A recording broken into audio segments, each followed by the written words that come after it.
Yeah, so, ready? Yes, I'm rolling now. Go So. in there. Hi, I'm Daze Aghaji. I'm a 19-year-old student at Goldsmiths and I work at Extinction Rebellion.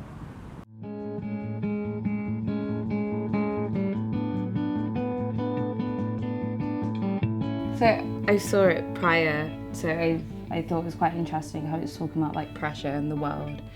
I didn't actually realise it wasn't painted on, but it's actually carved out, which I found quite interesting. And is that meant to mean that like there is like almost like a release, you know, that it's not just pressure, there are releases.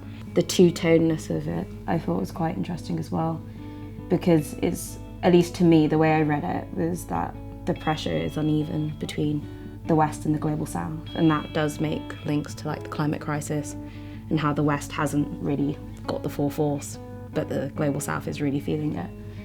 So yeah, I think there's like simplicity of the art almost as well, and the everyday use of a pressure cooker, which I think is quite cool. So it's like, is universal, because you can get a pressure cooker anywhere in the world, you know, so I think that's quite interesting as well.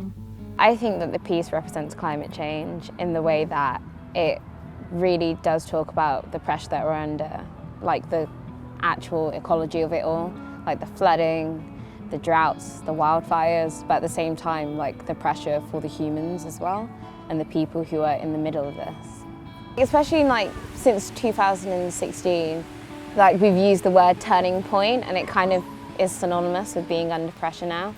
Yeah, and it's like climate-wise, politically, so many different ways the world is at like a new strain that is like unprecedented. Yeah, I think because art is just really universal. Everyone can interpret something different and gain something different from one thing that is the same. So I think art is the way to like really interact with people's creativity and different ways of like collaborating and thinking about things like the environment. The actions that young people can take is like on a like 3-level basis, I think, or like 3 or 2. So first it's like the individual. What can you do as an individual? You can cut down, well, you can stop using plastic. You know, you can start buying from bulk shops, you can start using more eco-friendly ways of transport, you can start doing things like that. And then there's that middle of where you start asking for more of institutions. You start holding governments to account like they're meant to be. So that level of making sure that you tell your MP what you actually think, you know who your MP is, you tell them what is true to you and what matters to you. And then that third level, which is the kind of like the rebellion of it all, you know? To rebel, it's based on the theory that the social contract is broken, therefore we don't need to stay in check because they're not listening to what we want. So we need to rebel and join a protest, you know, make sure your voice is heard.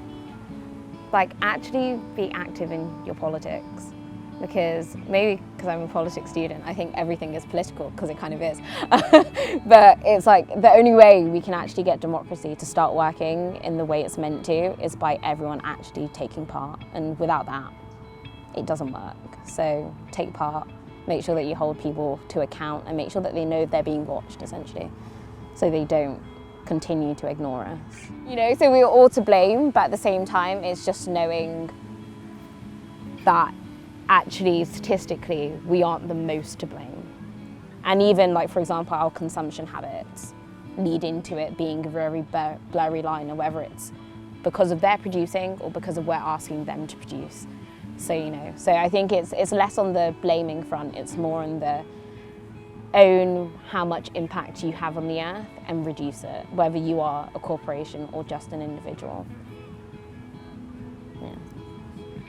So, as young people, how could we make an impact in the world?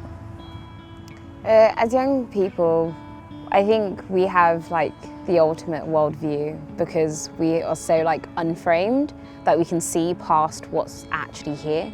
And I think that's especially why things like youth activism is so important, because it's like we can actually see the future we want to create. So I think as young people, there's that extra effort of where we should become organised, as we are seeing with like, you know, like XR Youth and UK SEN. It's just like young people saying like, this is my life and I'm going to take ownership and have agency within it. And then amazing things like, you know, the youth strikes happen. So as young people, it's all about being active and knowing that you have the power to change, and then being that change.